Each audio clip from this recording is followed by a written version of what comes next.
7 बज्दा पनि यहाँ चाहिँ यति उज्यालो छ।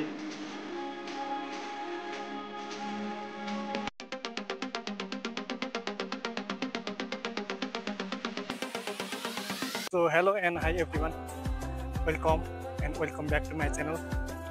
So यो चाहिँ न्यू रेडियो भ्लग हैन, अस्ति जुन मैले कतारको भाइरल ग्लास ब्रिजको भिडियो बनाएको थिएँ त्यसको यो चाहिँ पार्ट अलिकति लामो भएर यो दोस्रो पार्टमा हालेको छु। सो माइन्ड नगरिदिनु होला, भिडियो लामो हुन्छ भनेर मैले त्यही भएर यसलाई पार्ट 2 बनाएको। हजुरहरूले अब टपिक थाहा नै पाइसक्नुभयो अगाडि टाइटल र थम्बनेल हेरेर। सही नै हो, अब त्यही अस्ति घुम्न गएको त्यही पार्ट 2 लाई मैले यसमा काटेर पार्ट 2 मा हालेको छु। सो हजुरहरूले माया गरिदिएर हेरिदिनु होला र साथ सपोर्ट गरिदिनु होला है त गाइजहरू।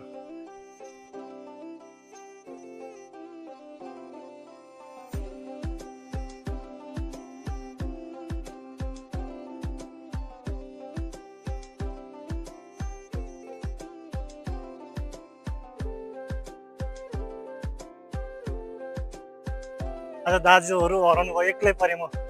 आउँदा 3 जना आएको, फर्किन एक्लै। सो कसरी हराउनु भयो भन्दा चाहिँ म कसै भिडियो बनाउँदै थिएँ, दाजुहरू अगाडि हिँडेको, कहाँ पुग्नु हो थाहै भएन र मलाई लाग्यो उहाँहरू फर्किसक्नु भयो र अहिले चाहिँ म यसरी एक्लै हिँड्नु परेछ। टु मच स्वेटी, पसिना हेर्नु गाइजहरू, यस्तो पसिना आएको छ, पुरै गर्मी छ। गर्मी यस्तो बेलुका पनि यस्तो पसिना आउँछ। यतिको पसिना आएपछि त एक्सर्साइजै गर्नु नपर्ने हुन्छ। एकदम बवाल गर्मी पसिसकेको छ अहिले। अघि दिउँसो यति गर्मी थिएन, अहिले बेलुका अब यति धेरै भयो। अब धेरै हिँडेर हो कि त्यो पनि हुनसक्छ, ज्यान अब अलिकति ताज हिट हुन्छ धेरै हिँडेपछि, किन हुनसक्छ। तर हावा पनि चलिरहेछ, पसिना यस्तो आएको छ। यो चस्माको चाहिँ आज कामै भएन हौ, चस्मा ल्याएको अब राति लाउँ भने अँधेर देखिन्छ, त्यो टाउकोमाथि लगाइरहेको छु। पसिना बबाल आयो। दाजुहरूले छोडेर होला पसिना यस्तो आएको, पुरै तत्तप छ। वाउ, दामी लाइटिङ, कति दामी लाइटिङ चेन्ज भइरहेछ त्यो बिल्डिङ। कलर चेन्ज भइरहेछ, changing automatic. Wow, look at this view, I can explain. Wow, so दामी बब्बाल। look at this guys, यो चाहिँ समुद्रमा चलाउने मोटर बोट हो हैन। चाहिँ गाडीमा यसरी कसरी टाँगेर लगिन्छ, ट्याक्क समुद्रको बिचमा लगेर चलाउन सकिन्छ। अब म चाहिँ यहाँ अगाडि भ्यानटपमा जान आएको छु होइन, त्यहाँ पनि तपाईँहरूलाई म देखाउनेछु। तपाईँ हेर्दै जाउँ है त। भ्यानटप लेट्स चाहिँ दोहा, कतार दोहाको चाहिँ यो अब यो लुसियल चाहिँ स्मार्टेस्ट सिटी पनि भनेर चिनिन्छ र अब केही वर्षमा वर्ल्डकै नै अब स्मार्टेस्ट सिटी भनेर चिन्न नै सकिन्छ। यसमा अब कुनै अब दुविधा दोमन पनि छैन, किनकि अब यिनीहरूसँग भनेको पैसा छ, के छैन, सबै छैन छ।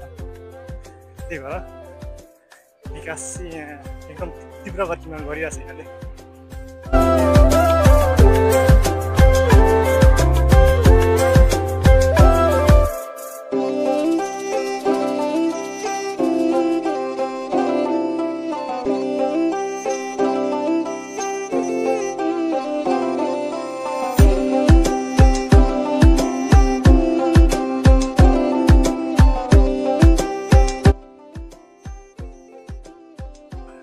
अहिले चाहिँ लगभग 7 बज्न लागिसक्यो।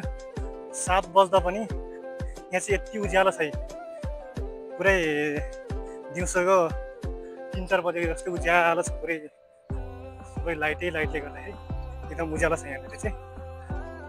यस्तो छ, यही हो कतारको नाइट लाइफ भनेको। यति नाइट लाइफमा नि रातमा नि यति उज्यालो बनाइदिएको छ, एकदम सुनसान छ, कोही छैन, 1-2वटा गाडी आउँछ, त्यति नै हो।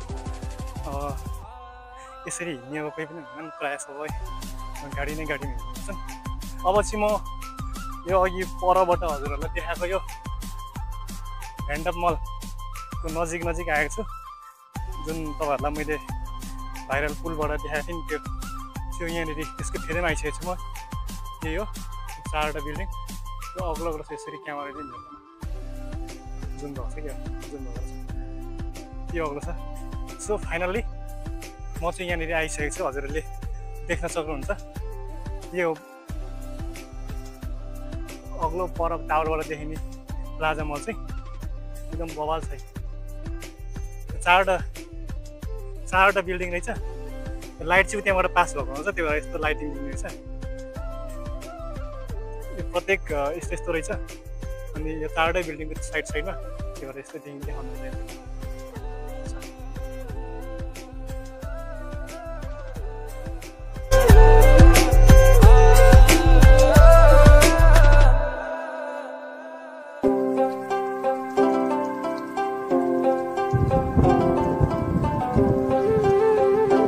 आजको भिडियोलाई चाहिँ म यहीँ अन्त्य गर्छु। हजुरहरूलाई के कस्तो लाग्यो आजको भिडियो, कोहीले कहाँदेखि हेर्दै हुन्छ कमेन्टमा प्रतिक्रिया गर्नु होला। अब हजुरहरूलाई मैले थाहा नै छ होइन, अब टाइम म्यानेज गरेर आफूले सक्दो भिडियो बनाएको छु र हजुरहरूले मन पराइदिनुहुन्छ भन्ने आशा छ। र हजुरहरूले सधैँ नै मलाई यसरी नै माया साथ सपोर्ट गरिदिइराख्नु होला। र हजुरहरूमा फेरि म अर्को भिडियो लिएर छिटै नै आउनेछु। See you next blog.